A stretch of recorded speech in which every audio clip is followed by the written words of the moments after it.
People, we're back here, but today we're talking about narcissist. What is a narcissist? And what do they do? And what can we do to not be a victim of narcissists? So what is a narcissist? Narcissist really is not an angry person. It's not a a-hole. It's not somebody who's being a jerk. It's not somebody who's yelling and carrying on. That can be a perfectly normal person that has a maybe they're having a bad day, maybe they have a bad situation, but usually what it is that somebody has a tool in their toolbox that says they can do this. They have picked up a trait, probably from a narcissist, and that is their narcissistic trait. But it doesn't make them a narcissist. A narcissist is somebody who has all the traits of a narcissist and sees the world as antagonistic, as always upon them, like they are in a battlefield all the time. And everybody and everything is a possible threat to them. That is a narcissist. Everyone and everything. Their children, their lovers, their husbands, their wives, their bosses, their food, their cat, their dog, the plants they put outside, everything has to be put in its place because everything is a possible threat to the narcissist. That's the world they live in. And that's why they're PO'd most of the time, right? Now, they're trying to get over on you because they have power dynamic issues. They always want to be higher and more in control of every relationship they're in, whether it's the working relationship, whether it's a romantic relationship. Narcissists always want to be in power more in a romantic relationship. It's not entirely about love. They like love. They want to fall in love just like everybody else, but they want to have the power over on the other person more than the other person has power over on them. Very narcissistic trait. They also want to put people down. Now, it's not because they like to see people suffer. It's because they are afraid of people. That everything's a threat to them.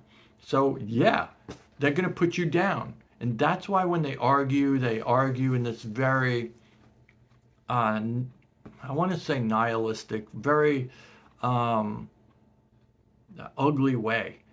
Name calling, putting down, cursing, swearing, everything. They're just throwing everything at you. And then they will turn around and say, that's normal. Families argue. It's just normal. No, that's not normal. And it's not healthy. Not normal and it's not healthy. And if they've been telling you that, you can tell them that. It's not normal and it's not healthy. But they will tell you that, and that is part of the gaslighting process. And that is another narcissistic trait. But here again, a narcissist is a pro at it because they do it to themselves all the time. Back in the old days, narcissists weren't called narcissists. They were called having schizophrenia with paranoid delusions of persecution. That explains them more than anything else, but they don't have schizophrenia. They know the difference between what they're gaslighting on you and themselves and reality. When you press them down to it, they know what the difference is between what they're saying and a situation. But they feel, if you break them down to it, they'll say, I know that didn't actually happen, but that's what it felt like. Or you'll break them down to the point where they'll say, I know that didn't happen, but that could have happened. And that's why I'm so angry, or something along those lines. Right. They know, and that makes it not schizophrenia. Schizophrenia is where your imagination seems real. Like you'll imagine that there's snakes on your floor.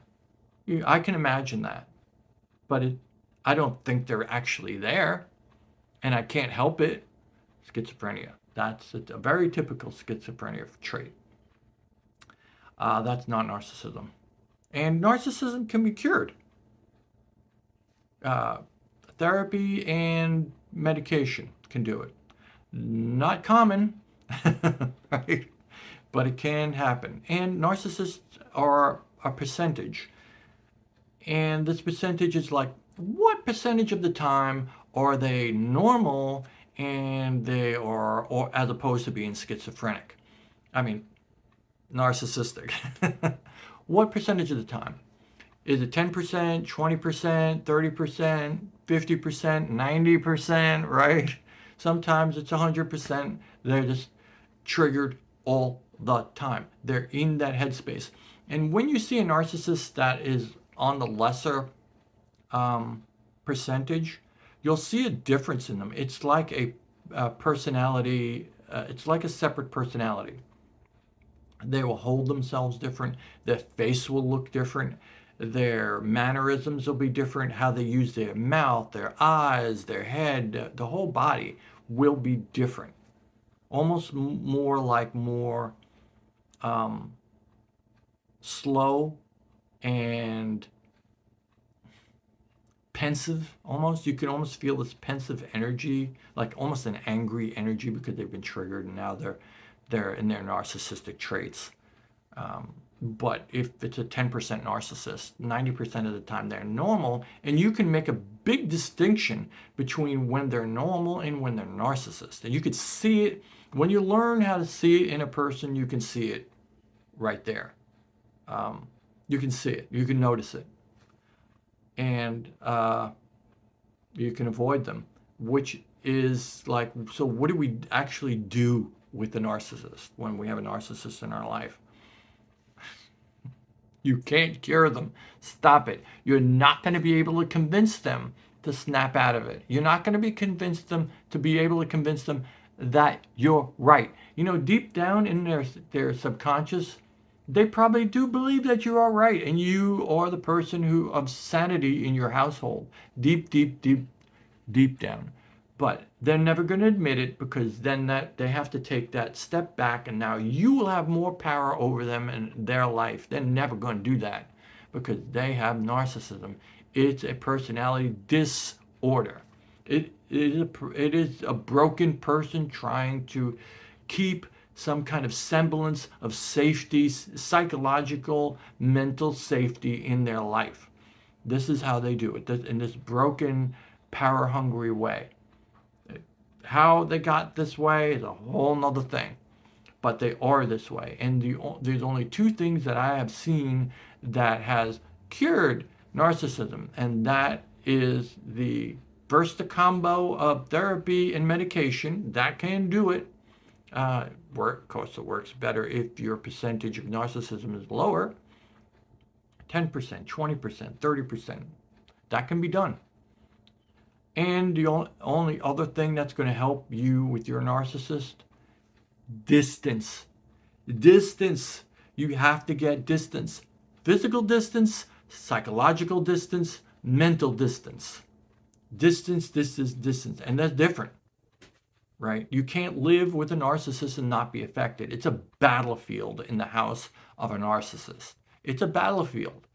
Psychological, emotional battlefield, and you will come away scarred no matter what your strategies are because it is a battlefield. Plain and simple. They're going to shoot you down emotionally, and you will feel less empowered. If that's all that happens to you living with a narcissist, you're very, very lucky, right? You're very lucky. They usually go for a lot more than that. They want to They want to knock you down as far as they can because that's less of a threat. Now they have this big buffer zone between you and them. You're way down here. They're way up here. They're feeling good about themselves now. They're feeling okay about themselves. They don't really feel good. Not like you feel good, but they feel relatively good because there's a big distance between what they perceive as a threat and where they are. That's why they knock people down in situations. That's why they will call people stupid. They have bad relationships with their doctors, their lawyers, teachers, or whatever it is. You see a lot of this with their doctors. They call the doctors a quack, a kook. He's just throwing medications because he just wants money. That is that power dynamic. They're trying to get from where the doctor has more power, right? The doctor knows best. the doctor is prescribing medicines that you need, puts the doctor here. But when they say the doctor is a quack, the doctor doesn't know what he's doing. The doctor is just prescribing medicines to make money. He's just out for the take. That puts them up here, or to them it does in their world, and they feel better. Now they have this distance over the doctor. They feel empowered. Now they're going to take back that power and do whatever they want, and the doctor doesn't have that power over them now. Welcome to narcissism. Anybody who's been around a narcissist probably knows all this stuff, but you're not going to cure them. You have to get that distance. 3 kinds of distance: physical distance, mental distance, psychological distance. In any order, it doesn't matter. Physical distance is the best because it puts the other distances right up there. You're not hearing them. You're not being attacked by them. You're not under threat of being attacked by them. Right? Obvious. And for me, I rather live under a bridge in a cardboard box or out of my car, walk in the streets, than live with a narcissist. I really, really, really would. Because your sanity is so much, it's so valuable. It's more valuable than anything you have in your life. It's more valuable than anything you have in your life. And being psychologically and emotionally attacked at any moment, and you don't know why, and you're walking on eggshells because you don't know when they're going to go off again. They don't know when they're going to go off again. And they realize that they have to go off at a fairly regular rate, and you can time this even. Yeah. And if they go a long period without going off, they're gonna, because they realize they have to go off to keep you down and keep you in your place. That's what that's about. They're not mean for the sake of being mean. They're mean because they live in a psychological battlefield, and they have to keep everybody else and everything in its place, or as far from being a threat to them as possible. That's what they're doing in their head. To their children, to their loved ones, everybody will be scorched. And for the narcissist, they have to be, because that keeps them from being a threat. Everything's a threat to them. So when you call somebody, call a parent across country, you have no contact with them. So how could you do anything wrong with them and wish them happy birthday? And I've heard of this happening. This didn't happen to me. And wish them happy birthday and be all happy about it. And this is the big one, happy birthday. And they curse you out and call you all kinds of names and say you're there to do terrible things to them. And it hurt them a lot. But that's because they were listening to the narcissist. I don't listen to the narcissist. I know there's a decent person in there somewhere. And okay, but I'm just calling to wish you happy birthday. And they could be calling you names and cursing you out and say, well, you have a great birthday, and I'll call you next year. Bye. That's it. They might hang up on you. Screw you. That's a narcissist, because they are always in a battle, and you probably caught them, either arguing with somebody on the TV or arguing with somebody in their life. And when you called them and they cursed you out because they were just in a battle, they're triggered. They're in their narcissistic prime, right? They're enraged, and you called them and they are not normal. It's just the way it is. You have to be okay with that. And a lot of people get very hurt because they're trying to reach that parent in there, that good parent in there. And it's just every time they reach in there, they get burned. And that's on purpose too, because the narcissist wants to keep you off guard. There you go. Got that power dynamic. Keep you off guard. They got the power. So distance, psychological. That's just pretty much what I'm bringing up now. Knowing that they're a narcissist and that you're not is a big psychological distance between them and any damage that they can do to you. Also, knowing how much damage they did to you is important. That's a good psychological distance between you and them. Emotional distance. You have to let them live their own life. They are broken and they're going to break everything around them. And if that's you, if you're around them, they're going to break you too. You just have to, that's how it's going to work. And that's how they want it to work. They're not lost and looking for help and you can save them. They are warriors in a mental battlefield, in their own matrix battlefield. Warriors, the rightful warriors, the good warriors, the righteous, doing the right thing by myself while everybody's out on the take to take from me and do me wrong. That's what they're doing, and that mental distance from that kind of mentality is it's the sun will come out in your world when you do that. Not having that around, not thinking about that, not mentally going out rehearsing it in your head, all the things that you could have done right or they could have done right, getting that out mentally, pushing that away, probably with a therapist, is it's worth all the money in the world. It's worth everything, because once you get that peace, you come back to you. That's how you're supposed to live. You're supposed to be happy and living and thriving and loving. That's how you're supposed to live. That's normal.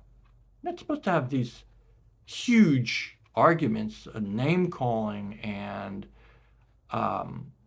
just nerve-wracking, and accusations, and terrible, terrible things are said. And then they say, oh, that every family has that in the family. No, then that's not it. It's not normal, and it's not productive. Not normal and not productive, and you have to realize that. And you can tell them that. Of course, that's not going to change anything, but at least they'll know that you know.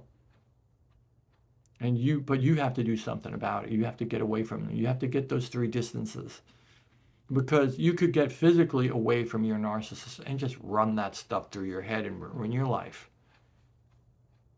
You have to get those 3 distances away. Get good people around you. If it's a therapist, it might not be even as good as a supportive friend or a supportive lover. That is probably the best thing that you could put into your life when you get away from the narcissist. Somebody who's supportive. But, of course, if you've been raised by a narcissist, or if you've been around them too long, you kind of get this idea that relationships are not what... You're going to have a bad framework of what a positive, helpful, healthy relationship is. You're going to have a distorted view of that. And there's a lot of people that can just sniff that out. And narcissists are one of them. They can just sniff that out. They just have a sixth sense that you don't know what a healthy relationship is, and they're going to take advantage of you now. So after you get away from a narcissist, it's good to take a year or 2 or 3 and just get to learn yourself. Get to know what a healthy relationship really looks like. Get to know what a healthy relationship with yourself looks like, with your life, with romantic partners, with your job, if you have one, with money. All these problems will crop up if you live with a narcissist. They usually have money problems, they have relationship. All these are things of relationships. We use the word relationship primarily like 99% for romance, but that just not good, not productive.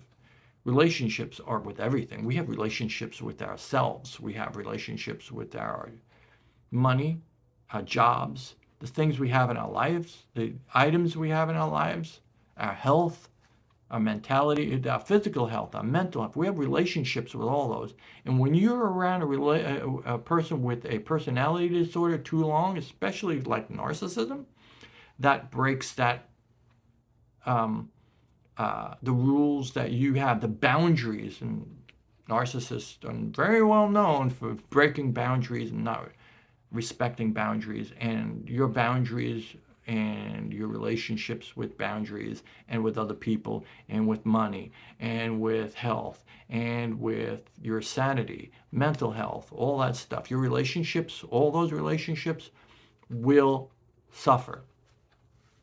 So, but don't worry, you can get it all back and improve even more because it's like a scarring, right? You can, now that you know what not to do, not only can you get back to where you should be, but you can get back to even better than that. And a lot of people say that when they get away from the narcissist in their life explodes like a supernova of greatness and and happiness and all kinds of things once they start healing. Now, some of them can't heal, right? They can't get past it, and that's that mental. They haven't gotten past mentally. They're still with the narcissist in their head. So even though the narcissist may be dead 10, 20, 30 years, the narcissist is still in here. You got to get that distance. You got to get distance from narcissists. It's the only real cure for you. It's the only sure cure for you. All right. Once you have that distance, once you've cut them off, that's it. It's done. It's done for you. And they're not going to relapse. They can relapse in their own life. It's not going to affect you. And if you want to keep in contact with your parents, you can. Just like I said right there, you're just going to have to kind of ignore their disability. And narcissism is a disability. It wrecks people's lives. And I mean, we wouldn't argue with a blind person that can't see, right? They can't see. And it's the same thing as with a narcissist. They can't see love. I'm not even sure how much they know it exists, really, right? To them, it's a power dynamic. They don't see it like, oh, it just makes my heart, it's just goodness. It's just life. They don't see it like that. They see it as a power tool to get somebody to do something or to be somewhere in their hierarchy. That's what they see it as. So just get that distance in your life. Get those 3 distances in your life, and you will be so amazed at how amazing your life can be. And you can be living out of your car and be so amazingly happy that you have improved. You have leveled up your life 1,000,000 times because you have sanity now. Nobody's running you down. Nobody's arguing with you. You don't have to defend yourself constantly. You don't have to defend your point constantly. You don't have to prove you're right constantly. You don't have to be on guard that something is going to be going wrong and you're going to have to argue about it or defend yourself or run away, emotionally at least. Sanity is priceless. You can't put a price on it.